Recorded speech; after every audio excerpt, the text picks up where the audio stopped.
नमस्कार. नित्यभक्तीमध्ये तुमचं स्वागत आहे. अनेकदा आपण खूप मेहनत करतो, परंतु मेहनत करून देखील नशिबाची साथ मिळत नाही. कामात अडथळे येतात किंवा यश हातातून निसटून जातं असं वाटतं. आपल्या शास्त्रानुसार दैनंदिन जीवनातील काही छोट्या सवयी आपलं भाग्य बदलू शकतात. आजच्या व्हिडिओमध्ये आपण बघणार आहोत असे 5 प्रभावी उपाय जे तुमचं नशीब उजळण्यास मदत करतील. त्यामुळे हा व्हिडिओ तुम्ही शेवटपर्यंत नक्की बघा, कारण शेवटचा उपाय अत्यंत महत्त्वाचा असणार आहे.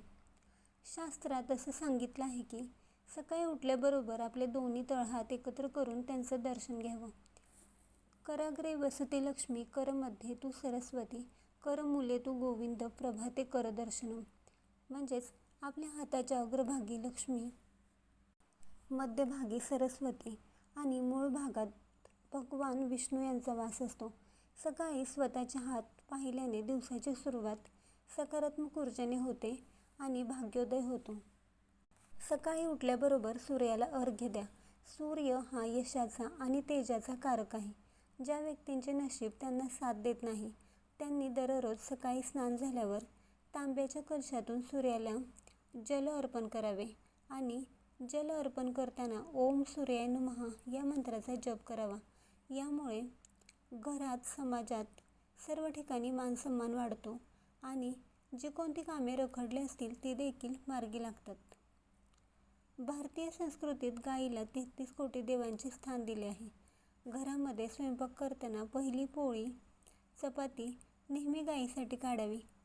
तुम्हाला जर शक्य असेल तर त्यावर थोडे गूळ किंवा तूप ठेवावे. गाईला घास भरवल्याने घरातील वास्तुदोष दूर होतात आणि तसेच पितृदोष देखील दूर होतात. यामुळे प्रगतीचे मार्ग खुले होतात. आपल्या घरात लक्ष्मीचा प्रवेश मुख्य दरवाजातून होते. त्यामुळे रोज सकाळी मुख्य दरवाजा तसेच आसपासची जागा स्वच्छ करावी आणि तिथे दरवाजावर स्वस्तिक किंवा ओमचे चिन्ह काढावे. ते अत्यंत शुभ मानले जाते. घराचा उंबरा कधीही गलिच्छ ठेवू नये, कारण तिथूनच सुखसमृद्धी घरात प्रवेश करते. रोज सकाळी उठल्याबरोबर पक्ष्यांना दाणे आणि पाणी द्यावेत. अनेक ग्रहांच्या दोषामुळे नशीब साथ देत नाही, परंतु दररोज पक्ष्यांना धान्य तसेच पाणी दिल्याने राहू, केतू आणि शनीचे दोष कमी होतात. हा एक अत्यंत साधा आणि सोपा उपाय आहे, जो तुमचं दुर्भाग्य दूर करून भाग्योदय करतो. हे सर्व उपाय अत्यंत सोपे आहेत, कोणालाही करता येणारे आहेत. तुम्ही जर ते श्रद्धेने केले तर तुम्हाला त्याचा फरक नक्की जाणवेल.